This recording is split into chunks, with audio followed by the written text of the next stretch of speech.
Hi everyone, it's Ral Klein. You're watching another Supernatural review, and this is season 9, episode 11, Firstborn. If you're new here, I do a recap and review of every single episode of Supernatural, so let's get into it. I can't believe we already had this episode, and it's so crazy because I didn't even think about it. I didn't even think about what's coming up. I didn't even think about it. I was just like, okay, this season's heavily angels, all that stuff, but I didn't even think about this is what season 10 and especially the beginning of season 10 is like.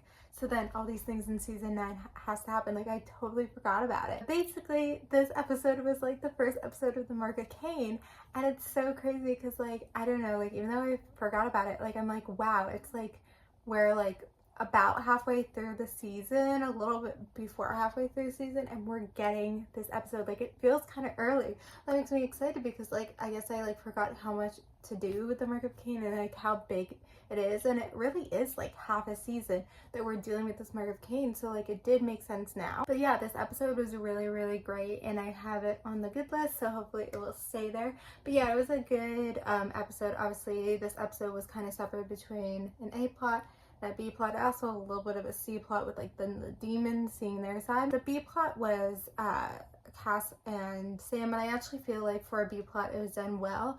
And usually the B plot it less engage you, but I was still very engaged and kind of wanted to see what happened. I feel Supernatural does this well, where they always, try to think the most ideas they can out of something. So now that Gadriel is out of Sam, they're what if there was leftover angel grace?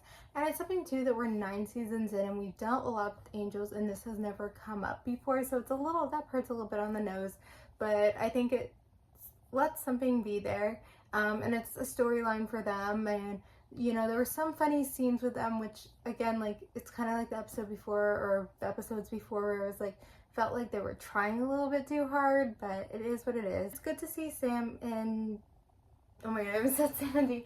It's good to see Sam and Cass and them together and working together and all of that jazz. So because Dean, he needs to have another person, so it's Crowley. And this is when it feels really these are the 4 characters. We're seeing Cass a lot, we're seeing Crowley a lot, and it's a thing that I talk about in later seasons. They want more time with the family, and what, do Sam and Dean have any episodes or any scenes together this episode?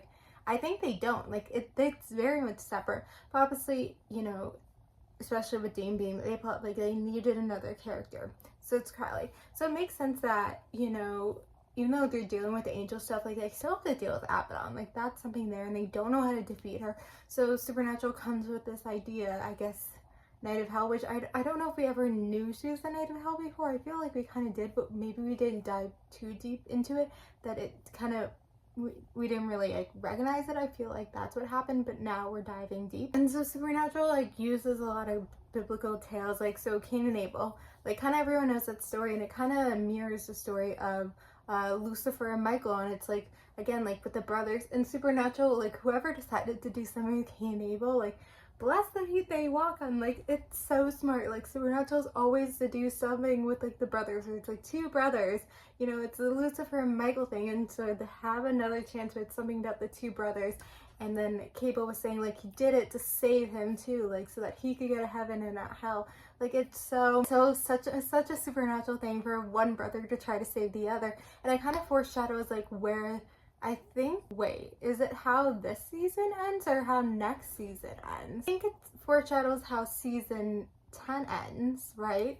With all that stuff, because I'm no, I know how season 9 ends in the beginning of season 10, so we don't actually. So the Mark of Cain is half this season. Mark of Cain is the entirety of season 10. I just realized I'm spoiling it if you've never seen it before. I'm so sorry. It's such a big plot line, and so it's very interesting, the whole Mark of Cain aspect, and them coming at that too, where it's not just a weapon, because I feel in Supernatural it's a lot of times it's a weapon, but that has to be something too physical, which a lot of times in Supernatural, even if it's not just a weapon, sometimes it is something has to possess something, possession, something along those lines. So a lot of times it was Lucifer has to possess Sam, and so having this Mark of Cain, and it's even more specific than a demon or an angel, who can possess it, and there's one, and then now Dean has it, and he doesn't know the consequences yet, and I don't know if the writers know yet the consequences, but it's gonna be good, and it makes sense for him. I do want to say, like, actually for this scene, like all like the whole, I always loved like the scene where like Dean's fighting and killing these demons, because also it's like him against 3 demons and he's able to do it. I don't know, but he does it really well, and he's so iconic, and he's just like sitting there, like it's so iconic. It's such a great scene. Anyway, I didn't expect this episode to come up. Is it episodic or serialized? What do you guys think? I feel like it's more on the serialized side. It's a very hard episode to just watch out of the blue. You really can't. But despite that, it's a good episode. And we just had, I think, back-to-back serialized episodes that weren't that strong. And I was talking a lot about how they were kind of combined in a way, but I don't know if they combined it well enough. But this is kind of, I think, a serialized episode that touches more on the episodic, but it was a strong episode, a good episode, and it makes me excited for what's to come. So I'm gonna end it here. So thank you guys for watching. Like, comment, subscribe, and bye.